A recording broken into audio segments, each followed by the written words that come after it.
Those is cat. This cat's getting ready to do this.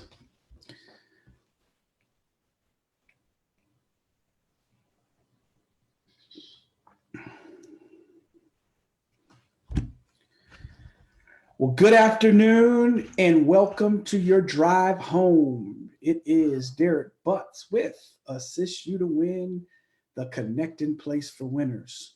So today I wanted to speak specifically to my realtors, my sales associates, my individuals that have the ability to control their income. I want to talk to you this afternoon as you're driving home.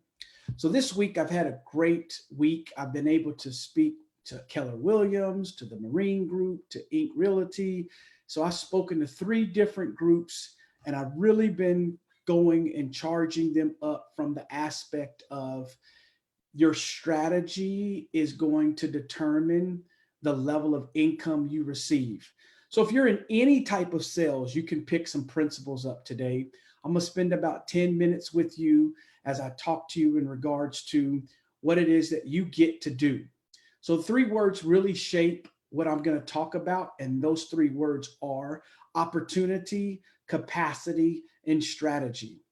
You need to realize that the opportunity when you're in a sales oriented industry, if you're in any type of preneur, and the opportunity that you have is always greater than your capacity. Now, one of the things that you want to continue to challenge yourself to do is you want to challenge yourself to always be stretching and always be challenging your capacity. You know, I've heard it said that if I take this cup to the ocean, to Joe Pool Lake, the only thing I'll get out of this out of the lake is what I can put inside of this cup. So that's your capacity. Your capacity is the mindset. The capacity is your paradigm, how you think concerning your area. So your opportunity's always great. As you drive through the city, there's plenty of homes. If you're a paparazzi seller, there's plenty of people that want jewelry. If you sell any item, you always have greater opportunity than you do capacity. Capacity could be limited based on maybe your budget, maybe your item that you sell. If you sell t-shirts, you can only stock a certain amount. Maybe you need to change the colors up based on what it is, and you only can do it based on what you know. So that could be a capacity issue.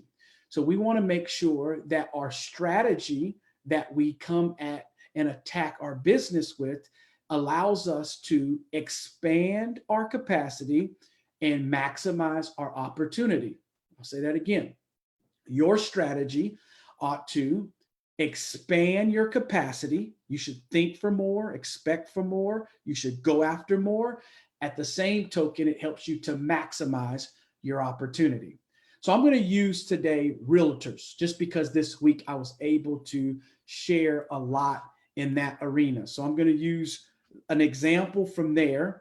And if you want to, I can customize what I'm going to show you for your area. You could sell cars. Again, you could sell t-shirts. Again, you could sell any area, paparazzi jewelry, candles, whatever it is that you sell. If you are a salespreneur, this is one of your lives. So you might as well tag somebody, share this post, tell somebody about it, because they're going to be able to pick up some principles from this post. So let me share my screen with you. And again, I'm using realtors as the example today, but this works for any sales-oriented industry. So this form here we built. Matter of fact, I built this for a church. I talked to a pastor yesterday in regards to this form. So of course, you see there's yellow fields here. And in the yellow fields, you're going to fill out the items that are yellow. Do not touch anything that's not yellow. So the first thing I want you to do when you come to this field is I want you to put what your desired income is. So whatever it is that you're making today, always remember two factors can control or change what it is that I'm making. First, my yearning. What is it that you yearn for? Hopefully, you are content with where you are, but not complacent with where you are. It's one thing to be content. It's another thing to be complacent. So when I talk about wanting more, it does not mean that I'm not content. It just means that I believe that there's greater inside of my life. As we're headed towards 2020, there ought to be the belief system that wherever you are right now, that you can dominate the decade. Did I say that? Yes, I did. We're not only going into a new year, you're going into a brand new decade. Hold on, before I get into this screen, I think like I got to look at somebody eyeball to eyeball real quick. I need to talk to you real quick. I'm talking about dominating the decade. The decade, this one right here. This one. Hey, Lori, good afternoon. Thank you for listening in. This decade, the way you start something is the way you can carry it out, the way you can continue. I want you to dominate the decade. Hey, Latanya, I'm glad you're listening in. Dominating the decade is how I start with this decade. It is literally me making up in my mind that my dominant thought is going to dominate this decade. Some of you right now are going to vision board meetings. You're going to goal setting strategies. You're going to meetings where you're thinking about your future, and you're not waiting until January 2020 to become cleared-eyed and clarity to hit your life. You're doing it right now. Last year we started around November when we talked about hashtag NNYR. What did we say? We said that no New Year's resolutions. We did not want to wait till the new year. We wanted you to go ahead and get it on right here, right now. So we're doing that even earlier this year. There's so much momentum happening. We're turning your moment into momentum, and we're causing you to go with such great intensity. All right, let's get back to this sheet, because some of you are saying, I like what you just showed me. I'm ready to get it on. Let's get into this sheet. All right, so here, let me share my screen again and pull up our sheet. I have inside of this post a link, and all the link is, don't get scared, it's just a link that gets to my calendar. So if I add any value to your life and you want me to specifically speak to you about your industry, I want you to click the link and we'll set up some time to talk where we can help you out. First form that I want you to fill out, first blank I want you to fill out, what's your desired income? So let's see. Do we got anybody on social media right now? What's your desired income? Who wants to play? Who wants to come in here? Who wants me to build the sheet based on you today? What is your desired income? Why don't you throw your comment inside? Put the comment in there. Let me see. What's your desired income? Because here we go. We're going to build this sheet this way. You know what? I'm not even waiting on the person. You know what I'm going to do? I'm going to build it based on what I always hear. I want to break six figures. I hear it all the time. I hear all the time, I want to break six figures. So let's build this off of six figures. So let's put 100 grand. 1, 2, 3. Boom. Matter of fact, let's change it to 150. All right. So I've been around the realtors a lot. So I'm going to put down their average commission. Now, don't freak out for those of you that are buying a home, selling a home. Matter of fact, if you want to buy or sell a home, why don't you tell me right now? I know a lot of people. Come on, give me the lead. I don't sell homes for a living, but give me the lead. I can hook you up and get you in contact with somebody. So let me know if you want to buy or sell a home. Now, don't freak out when I put this number down, because the homes that they sell are huge. Remember, I came out of the car industry, so the cars were not this price. So we didn't make this amount of money per house. Plus, we sold a lot more volume than just the individual person. So I'm not even going to put down the actual number. I'm just going to show you how this works. So I'm going to put down $4,000 as the average commission. And at this point in the year, I'm going to act like I'm in this industry and I have sold, let's say I sold 15 homes month to date. So if I was making $4,000 a house and I sold 15 homes, my current income would be what? It would be $60,000. So we built this out to give you a pace. If I kept on the pace that I was going, I would end the year selling 20 homes. Now remember, we're just using fictitious numbers so that we can understand the principle. And if you want this specific to you, let me know. Click the link. Let's set up time to talk, and I'll help you out of developing your game plan for success. So we would see that we have a delta of 5 additional homes that from where we are now, we would sell about 5 more homes until the end of the year. That's your pace. because we got October, November, and December. Now, in order for me to hit the number that I want to make based on these numbers, I would almost have to double my production. Now, don't panic, because I believe that you have the ability to double the production. There are some people out here selling 50 homes a year. So it's possible. Remember, opportunity is always greater than capacity, always. So your capacity, whatever you're putting into your cup, there's always more out there to put into your cup. Okay, I think you got that point. So in this case, this person would have to sell 38 homes on this model in order for them to actually get to the $150,000. Now we could change this if the number was $100,000. So if the number was $100,000, they would need 25 homes. So that means they would need 5 additional homes based on what they were doing. So you say, okay, coach me through this process. How do I make this happen? What do I do first? Glad that you asked. Hang out. Don't go anywhere. Let's go through the first box. So the first thing that I would do with you is I would find out what are the daily activities necessary to sell a home. Remember, we're using homes. So what are the daily activities that are necessary in order to sell a home? Based on those activities, there ought to be some results that we desire. You should never be doing anything just to be doing something. You should always be doing something with the intent to get something from what you're doing. It's the law of nature. I'm investing in order to get a harvest.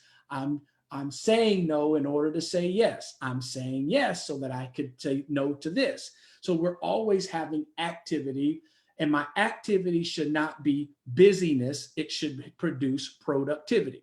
Excuse me. So what's the daily activity that we have? So in their case, one of the activities that they do is they make phone calls. So the next thing I'm going to ask is, what is the result desired from making a phone call? Remember, I can do this in any industry. So the result desired, though, in their case, after making phone calls, is a couple of things. One, let's build relationships, right? But really, I want to get to the place that I got appointments. I want, after I made phone calls, the result that I want is I want to have appointments. I want to have somebody that is specific about using my service, learning more about what I do, to the point where I now can set up an appointment where we can go more in depth about it. So that's the result I desire. Now, the next question is, how much time am I going to spend in this activity with this result desired? So let's just say I'm going to do 2 hours. Okay, man, that's great. But here's where most people forget to do. They forget to come over and measure the result or the outcome that was achieved based on the activity that I did with the result that I desired. Now, what was the outcome that I achieved? So let's say today, Thursday, I spent 2 hours making phone calls, and I came to the place where I had 0 appointments. I need to put this down. And some people don't want to put this down because they look at this as failure. I look at this as I'm measuring my results. Because when it's all said and done, when you're in sales and you're in this type of industry, you are in a results-oriented industry. You are not in an efforts contest. They're not looking over here at your hourly time and thinking, you spent 2 hours there, I'm going to give you $100 because you spent 2 hours. I'm going to pay you $50 an hour. They don't do that. You got to produce results to get to your income. So I need to measure this, because what happens, God forbid, if you spent 2 hours every single day making phone calls and you never get an appointment? I would think I would have a aha moment and say one or two things. Either I'm calling people at the wrong time, or I don't know how to use the telephone correctly, or I'm lying. I'm not making the phone calls. Now, I'm just telling you, I grew up in the sales-oriented place, and when we was in the dealership world, my sales guys, there was a system that we used that was called Compass, and they knew that, well, you can't go home and if your compass had red in it. Red being it was some task that did not get completed. So they knew they couldn't go home until they had that done. So they learned how to, I called stop, click, and go. They would stop, sit at the computer, start clicking so they could complete all the tasks so they could go. But if you click me out, you still don't get the result, because if you don't have any appointments, you don't sell any cars. If you didn't sell any cars, you don't make any money. If you don't make any money, you're getting out of the industry. So we might as well tell ourselves the truth. So same concept here. I want you to tell me the truth, because watch what I'm going to tell you.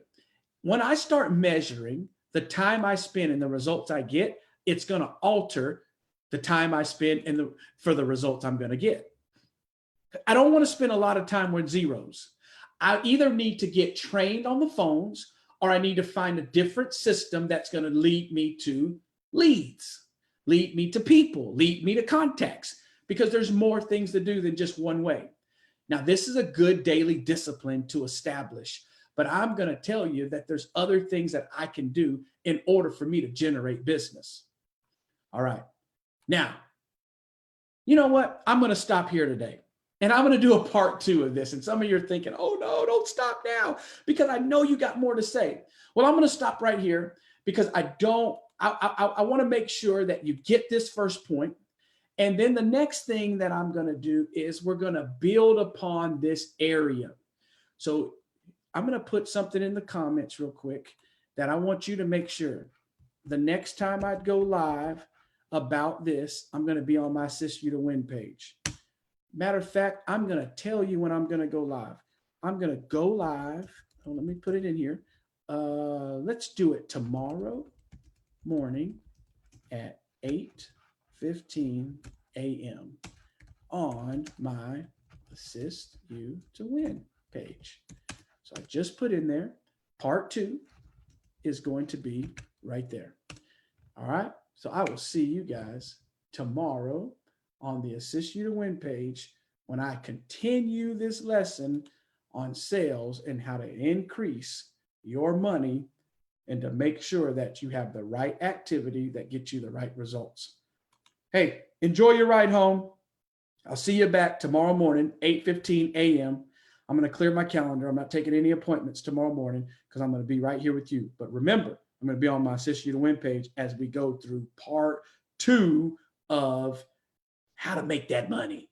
How to make that money. I'm talking about how to make that money.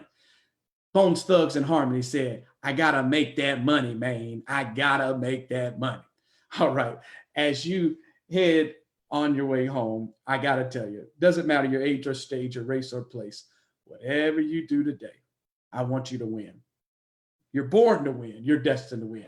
I'll see you tomorrow morning, 8:15.